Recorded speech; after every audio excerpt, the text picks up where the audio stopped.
So we're going to do some rib stitch. So I have some rib stitch here, which is it can be as simple as you like or as complicated as you like, but rib is basically you're creating these vertical ribs in your knitting, and it's quite common in cuffs and the edges of jumpers and the edges of hats, etc.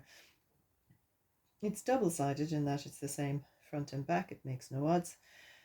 So there's no right side or wrong side on the actual rib itself. And these ribs you can do simple. These are basically knit stocking stitch, ribs of stocking stitch, or you can make your ribs to be very complicated and do all kinds of fancy dancing in them. But right now we're going to do a simple 2x2 rib, and 2x2 means you do 2 knit, 2 purl, 2 knit, 2 purl, and I will show you what I mean. So we're going to start with 2 knit stitches. So knit 1, knit 2, and then we need to purl. Now in purl, the wool is to the front. It's important that unless you're told otherwise, you bring the yarn under the right needle, okay? So you bring it under the point of the right needle, not under the back of the right needle or over the right needle. You bring it under the needle, and it's under the point of the needle. So basically you hide it between the stitches. So we're now going to do 2 purl.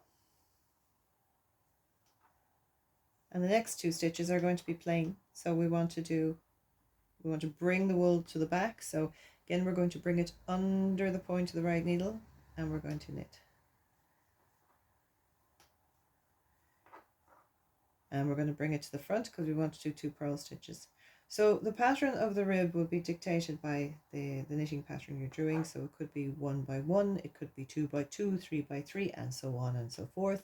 Or it might be an uneven rib where you might do 3 plain, 1 purl, 3 plain, 1 purl. It depends on the pattern and what the pattern calls for, or what you feel like doing yourself at the time. My God, it's just knitting. So we're going to carry on, and I'm going to finish this row and go back, and you might be able to see the lines of the ribs building up. When you go on to the next row, it's important to know what stitch you're going to be stitching, because it's not always necessarily going to be start with 2 knit stitches. So we have finished the row. So we're going to turn. So we did plain, 2 plain, 2 purl, 2 plain, 2 purl, 2 plain, 2 purl, 2 plain, 2 purl, 2 plain. We ended up with 2 knit stitches here, plain knitting. So we're going to turn around, and we want our ribs to be stacked up on top of each other like this. So here we have some nice little V's here, and we got some nice little bumps, which I always think of as pearls, as in pearls from the ocean. So we want to copy that. So we did 2 plain stitches here. Whatever you did in one row, you're going to do the opposite on the other. And you can tell by looking at it, if you were knitting rib or if you were knitting stocking stitch, if you're not sure what your next stitch is, when you look to knit and you see a little bump here, this is the old stitch, where you see the old stitch falling to this side, which is little bumps, that means you're going to be knitting a purl. And if the knitting is bunched up, make sure you kind of pull it down so you can see what the last stitch was. And you can see the last stitch here is a little V, and here it's a little V. So these are going to be plain knit stitching because we want the old stitch to fall to the back. So whenever you see a little bump, you're going to knit a purl. Whenever you see a V or a smooth bit, you're going to knit a plain knit stitch. So I'm going to start here with 2 purls.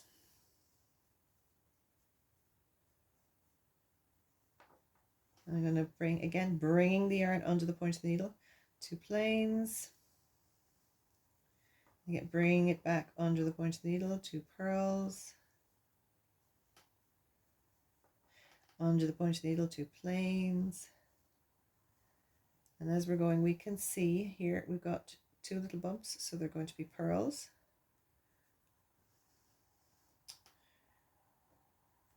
Don't be messy.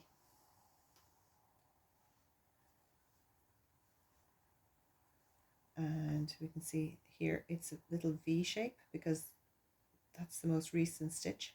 So we're going to move our yarn to the back, knit our V's, knit our 2 plain knit stitches, bring our yarn to the front under the point, purl under the needle, point of the needle to the back, plain, under the point of the needle to the back, purl.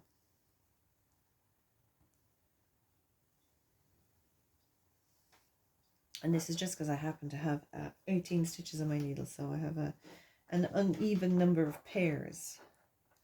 That's why it's starting with plain one row and starting with purl the next. If I had an even number of pairs, I'd be starting every row with plain.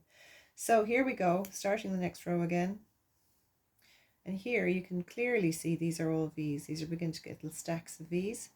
And here we have little stacks of bumps and stacks of V's. So I'm going to, since these are starting with V's, I'm going to start with a plain stitch. So keeping my yarn in the back, I'm going to do 2 plain. And see, these are little bumps, so I'm going to do purl, so I need to bring the yarn to the front under the point of the needle, and so on and so forth, and you will get your little stacks of spines, your little ribs going up your fabric. And there you can really begin to see it build there.